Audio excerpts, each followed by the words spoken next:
Hi everyone, welcome to जिज्ञासा YouTube channel. दोस्तों, आप सभी जेएसएससी सीजीएल के होने का बहुत ही बेसब्री से इंतजार कर रहे थे। हालांकि अब इंतजार की घड़ियां समाप्त होती है और अभी अभी जेएसएससी के द्वारा एक विज्ञापन जारी की गई है, विज्ञापन संख्या 10 आप देख पा रहे होंगे यहाँ पे। अगर मैं बात करूं कि आखिर इस विज्ञापन संख्या 10 में क्या है आप सभी के लिए खास, तो सेशन में बने रहिए और आपको पूरी जानकारी एक तरह से दी जाएगी। तो जैसा कि कुछ छात्र समूह या छात्र कह सकते हैं जो जेएसएससी की तैयारी काफी लंबे समय से कर रहे थे, वो कहीं ना कहीं जो है आंदोलन की ओर अग्रसर हो रहे थे। तो इस चीज को ध्यान में रखते हुए और अभी हाल ही में जेएसएससी ने एक ये भी नोटिफिकेशन जारी किया था कि जो एजेंसी एग्जाम लेने वाली है वह दरअसल समर्थ नहीं है एग्जाम लेने के लिए, और इसीलिए अगले विज्ञापन तक जो है एग्जाम नहीं होगा। यानी अगली जो सूचना जारी की जाएगी उसके लिए, उसके बाद ही एक तरह से एग्जाम होंगे। लेकिन जो है अभी अभी एक तरह से एक न्यूज सामने आई है और वह है आपका जेएसएससी सीजीएल को लेकर। तो पूरी जानकारी इसमें मैं दूंगा कि आखिर क्या है ये आवश्यक सूचना।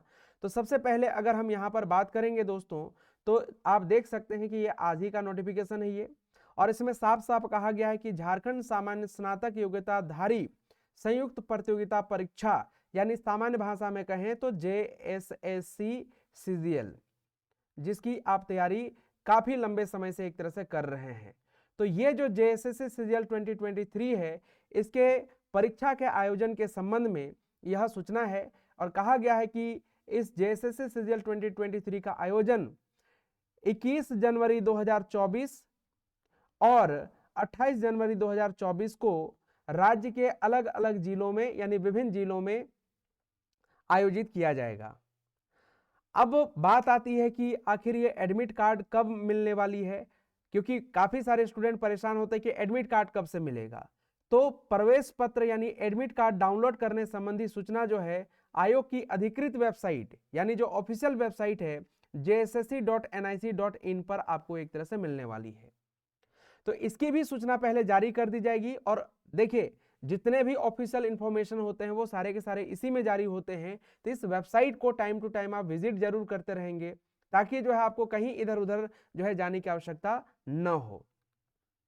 अब अगर हम यहां पर बात करेंगे तो आगे इसमें इंफॉर्मेशन है कि झारखंड सामान्य स्नातक योग्यताधारी संयुक्त प्रतियोगिता परीक्षा 2023 के प्रकाशित विज्ञापन से संबंध विवरणिका में अंकित प्रावधानों के आलोक में 40% अथवा इससे अधिक निःशक्तता, यानी अगर आप हैंडीकैप्ड हैं 40% या उससे अधिक, ठीक है, वाले अंधापन एवं कम दृष्टि, चलन निःशक्तता यानी दोनों हाथ प्रभावित हैं जिससे आप न तो लिख पाएंगे, ठीक है, और नहीं गोल घेरा कर पाएंगे, तथा सेरेब्रल पाल्सी की कोटि के अभ्यर्थी एवं इसके अतिरिक्त निःशक्त कोटि के अन्य अभ्यर्थियों द्वारा मुख्य चिकित्सा पदाधिकारी सिविल सर्जन द्वारा लिखने में शारीरिक अक्षमता संबंधी प्रमाण पत्र उपलब्ध कराए जाने की स्थिति में संबंधित अभ्यर्थियों को आयोग द्वारा स्क्राइब की सुविधा प्रदान की जाएगी। यानी जो है अगर आप जो है एक तरह से 40% या उससे अधिक जो है निःशक्त हैं, तो आप जो है चिकित्सा अधिकारी या सिविल सर्जन द्वारा एक जो है अगर लिख दिया गया है कि हाँ आप लिखने में शारीरिक रूप से क्या है असक्षम है, तब जाके उस स्थिति में, ठीक है, जो प्रमाण पत्र आपका होगा, ठीक है, उसके आधार पर आप क्या कर सकते हैं, स्क्राइब की सुविधा एक तरह से ले सकते हैं। श्रुति लेख स्क्राइब की सुविधा हेतु संबंधित अभ्यर्थी संलग्न विहित प्रपत्र यानी जो सर्टिफिकेट होगा उसमें दिनांक 6 जनवरी 2024 तक आयोग के कार्यालय में आवेदन समर्पित करना सुनिश्चित करेंगे। यानी जो आपको 6 जनवरी 2024 तक ये आवेदन दे देना है कि आपको स्क्राइब चाहिए। उक्त अवधि के पश्चात समर्पित किए जाने वाले आवेदनों पर आयोग द्वारा विचार नहीं किया जाएगा तथा संबंधित अभ्यर्थी को बिना श्रुति लेख या स्क्राइब के ही परीक्षा में सम्मिलित होना होगा। यानी अगर आप उसके बाद अगर जो है एक तरह से आप फॉर्म सबमिट करते हैं तो उस पर आयोग विचार बिल्कुल भी नहीं करेगी, और साथ ही साथ जो है आपको बिना श्रुत लेखक या स्क्राइब के ही एक तरह से परीक्षा में शामिल होना होगा। ठीक है, ये एक तरह से नोटिस है आज का। अब अगर हम यहाँ पर बात करते हैं तो इसमें जो है जो जिनको स्क्राइब की जरूरत है उनके लिए एक फॉर्म भी दिया गया है जिसमें अभ्यर्थी का नाम, निबंधन या आवेदन संख्या, अभ्यर्थी की जन्मतिथि, निःशक्तता का प्रकार एवं प्रतिशत, अभ्यर्थी के पिता एवं पति का नाम, ठीक है, इसके अलावा अभ्यर्थी का पता, है ना, साथ ही साथ आपको पासपोर्ट साइज स्व अभिप्रमाणित फोटो, यानी जो है आपको यहाँ पर सेल्फ अटेस्टेड, ये जो है आपका यहाँ पर आपको साइन करना है, ठीक है, सेल्फ अटेस्टेड होना चाहिए। उपलब्ध कराए जाने वाले श्रुत लेखक या स्क्राइब की भाषा, किस भाषा के हैं वो, हिंदी या इंग्लिश, ठीक है। और साथ ही साथ यहाँ पर देखेंगे एक घोषणा पत्र भी है जहाँ पे लिखा हुआ है कि मैं यह घोषणा करता या करती हूँ कि मेरे द्वारा दी गई उपयुक्त सूचना पूर्णतः सही है।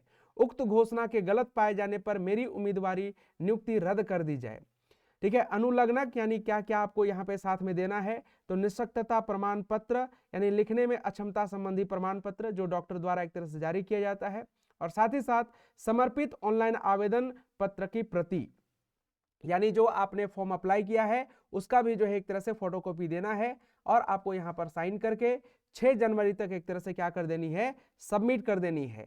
अगर आप उसके बाद करते हैं तो जो है एक तरह से आयोग उस पर विचार नहीं करेगी और जो है आपको फिर बिना श्रुत लेखक या जो है आपका स्क्राइब के ही एग्जाम देना पड़ेगा। तो दोस्तों ये एक इन्फॉर्मेशन थी जो कि जेएसएससी के द्वारा आज ही एक तरह से जारी की गई है। तो अपनी तैयारी को और बेहतर बनाएं, क्योंकि मान के चलिए कि आपके पास 1 महीना ही समय बचा हुआ है ना, बीच में 2-4 दिन इधर उधर आप अभी शादी ब्याह का समय है चले ही जाएंगे। तो मैं आपसे यही कहना चाहूंगा कि अभी अब समय जो बचा हुआ है उसमें जितना ज्यादा हो सके आप क्या कीजिए, टेस्ट लगाइए, जितनी ज्यादा हो सके टेस्ट लगानी है, और वो भी एकदम से सिस्टमेटिक वे में। जनरली जो है आपका पेपर 2 एंड जो है आपका पेपर 3 पर ज्यादा फोकस करनी है, क्योंकि आप सभी जानते हैं कि यही दोनों पेपर जो है एक तरह से मायने रखेंगे। हालांकि पेपर 1 को इतना भी ज्यादा इग्नोर नहीं करना है कि वहीं पर क्वालिफाई ना करें, क्योंकि अगर पेपर 1 में क्वालिफाई नहीं करेंगे तो पेपर 2 एंड पेपर 3 चेक नहीं होगा, ठीक है। तो पेपर 1 में क्वालिफाई करना आवश्यक है। बाकी जो भी आपका पेपर 2 में लैंग्वेज रहा हो उस पर विशेष ध्यान दें, क्योंकि तगड़ी जो है एक तरह से फाइटिंग होने वाली है। और पेपर 3 में जो मेजर पेपर हैं, खास करके जैसे मैं अगर बात करूं झारखंड जीएस का वेटेज आपको ज्यादा देखने मिलेगा, ठीक है। बाकी मैथ्स, रीजनिंग, कंप्यूटर ये सब तो 2020 है ही, ठीक है, इन पर भी आपको ध्यान देना है। मैथ्स रीजनिंग पर ज्यादा फोकस इसलिए करने के लिए मैं बोलता हूं क्योंकि एक्यूरेसी जितना ज्यादा होगा, ठीक है, आपके सिलेक्शन के चांसेस उतने ही ज्यादा बनते हैं। और ध्यान रख लीजिएगा, जीएस में कितना भी पढ़ लें, अगर आंसर नहीं आ रहा है मतलब नहीं आ रहा है, लेकिन मैथ्स रीजनिंग एक ऐसा पेपर है जहां पर प्रैक्टिस लगातार करते रहेंगे तो आप डेफिनेटली एक्यूरेसी वहां पर ज्यादा कर पाएंगे। बाकी जो अपनी तैयारी करते रहिए। आप सभी को आने वाले समय के लिए और जो 21 और 28 जनवरी को जो परीक्षा तिथि निर्धारित की गई है उसके लिए ढेर सारी शुभकामनाएं। समय समय पर आपको जानकारी देते रहेंगे। Thank you so much for watching this video. Like and share जरूर कर दीजिएगा और चैनल पर नए हैं तो सब्सक्राइब जरूर कर दीजिएगा। Thank you so much. सभी को जोहार।